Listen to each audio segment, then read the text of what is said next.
So you want to be more productive. You want to get more done.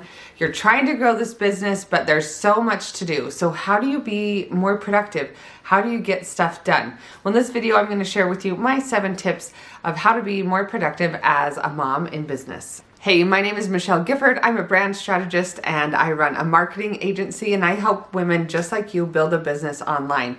And more importantly, for this episode, I have 5 kids, and last year during the pandemic, all my kids were at home for more than a year. And guess what? I doubled my revenue in my business. Yeah, and it didn't just happen magically, but it happened because of these productivity tools that I'm going to share with you. Tip number 1 is to focus on moving the needle. So there's a lot of tasks that we can do in our business that actually won't move the needle very much. And when I say move the needle, what does that mean?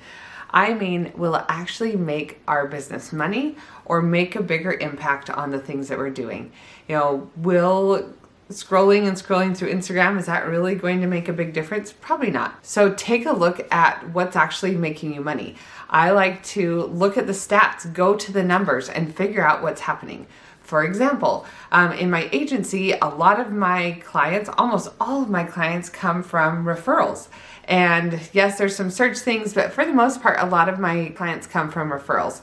So how could I spend my time on getting more referrals instead of, I don't know, doing like 10 reels or Instagram posts? Yes, I'm still going to do those posts, but what's more important? Probably taking care of my current clients and giving them opportunities to share my name. Number 2 on the productivity list is, what are the things that only you can do in your business? Listen, there are so many things in our business, and if we really want to grow and we want to grow quickly, then we need some help. There's a lot of ways that you can outsource your business, especially if you're new and you don't have a lot of money to outsource. Start with outsourcing some items to automation. There's a lot of things that computers can do that will really save you time. For one, if you're scheduling client meetings, don't do that through email. Do that on Calendly. It's a free tool that makes it really easy for you to send out your link, and people can see when you're available, and then they can sign up. That's an easy one. How about email marketing? If you have an email list, then you can have a sales team running all the time, right? Because when someone signs up for your freebie or one of your products, then they automatically get a response. There's a lot of things that we could automate in our business that will really help us outsource the things that we don't need to do all the time. But what about those things that we need people for? Well, maybe you need to get a VA. Maybe you need someone to blog or do your email marketing or Pinterest. Oh, guess what? My team will do that for you if you want it. You can check out my agency. I have a link below. What if you're bad with numbers, but you know you have to do bookkeeping and accounting? Yeah, you should hire that out. Maybe you know you need to get legal. Well, find a lawyer that can help you or has legal templates that you can just use, download, and send away. My favorite legal expert for creatives is Brittany Rattel. Definitely check her out. So you're going to figure out those things in your business that need to get done, but maybe don't need to get done by you, and you're going to start outsourcing. And I know outsourcing is scary, especially at the beginning, because not only are you letting go of control, but you're also investing some money and you're not sure if it's going to get a return. Well, let me just tell you right now that you are the biggest asset that you have to your business. You are. And it's because of your ideas. It's not because you're an excellent, because you're really good at commenting on other people's Instagram posts. No, that could be outsourced, right? There are things that only you can do, and the sooner we get down to what those things are, the bigger impact you can make in your business and with your business. Number 3, let's see if this is something that's ever happened to you.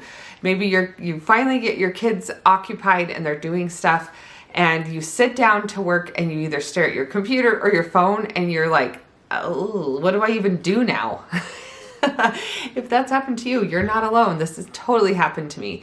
And so what I have done to combat that is to have a list. Seems simple. Some people do it on their phone. I do it on a piece of paper because I have a notebook that I'm constantly writing things down on my list of things to do. Because I go between mom brain and professional business brain all day, I need a way that I can keep track of the things that I need to do or ideas that come up. So I always make a list of my to-dos and I just add to the list. Now the goal for me is not to check everything off the list.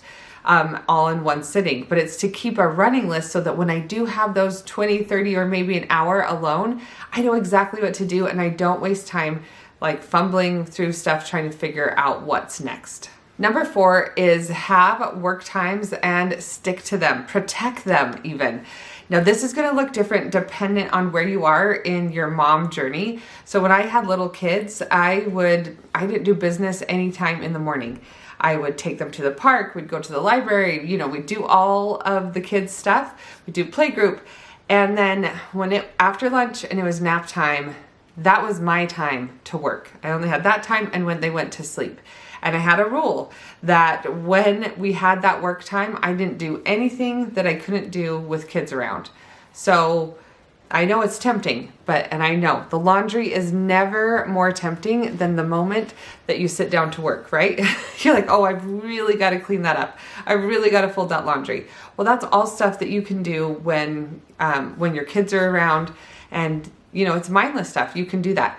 So when it's time to work, you need to work. Now my kids are older. My youngest is 5, my oldest is 15. And so work time is a little bit different. My older kids go to bed when I do at like 10 or 10:30. And so I don't have that nighttime to do my work, but now I have mornings when they're at school. And when it's work time, I protect that. I don't spend all of my time cleaning. And guess what? I also got hired a cleaning lady who comes twice a month, and it's been amazing. One of those things that I outsource that has really bought back my time so that when my kids are gone, I can focus on working. Number 5 is when you're ready to work, turn off your alerts. I know it's really tempting and it's super satisfying to get those ping, ping, someone liked your post, someone commented on your post. But those alerts can turn a 30-minute project into an hour-and-a-half long project. I sat down to write a blog post, and it was really tempting for me to look at my phone and check Instagram and to look at my email. But when I start doing those things, it makes a short project really long, and I get frustrated, right? But if you say, I'm going to work for an hour nonstop, don't check your social media, don't check your emails. Just get to work and get it done. Number 6 is to be real about your real life. Listen, we all want to do these big things. We look at other people, we see what they're doing, and we're like, oh, why aren't we doing it like they do it? Well, it's because your life is different than their life. And your capacity, the amount of time you have, the amount of energy is different than what they have. And so when you're creating your ideal, when you're creating your to-do list, I want you to make sure that you're not creating a calendar based on someone else's life. You've got to be very real about the time that you have to grow this business. Because if you are having these huge expectations, but in reality you only have 2 hours a day to do it, then you're just going to consistently be disappointed. And that spills over into how you treat your business and how you treat your kids. And let's not do that. Let's just be real about your real life and make decisions based on like how things actually are. Number 7 is to fight the overwhelm. Now we all have a lot to do and it can feel overwhelming. And guess what happens when you feel overwhelmed? You don't want to do anything, right? So we have to remember that we can do this. We might not can do it all at once, but we are in it for the long haul. So when you're thinking of these big projects, maybe you have a course you want to create or a funnel you want to create, or maybe you just are starting out on Instagram and it's feeling overwhelming. I want you to pause, take a breath, and then make a list. Break it down into smaller steps that you can accomplish today. And I know that when you do this, then you can actually eat that whole elephant, as they say, one bite at a time. Don't get stuck on feeling like things are too big and that you can't accomplish them. Cut them up into smaller pieces and then get to work. I know I said 7, but I'm giving you a bonus because I like bonuses.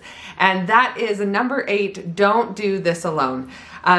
Business is hard enough to figure out and to do on your own. You need a coach and a community and some courses to get into action.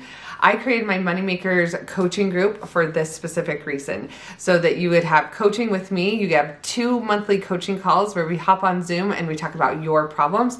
and questions. And then also you have the best community around of women who get it. They're here in this business and they will help you grow your business. And 3 is you get access to all of my courses. Yep. So it's one low price for the whole year. And so we would love to have you join Moneymakers. All right, friend, those are my productivity tips. I would love to know what you do to be productive. Would you tell me in the comments? And also, while you're there, make sure that you like and subscribe, and we will see you next time.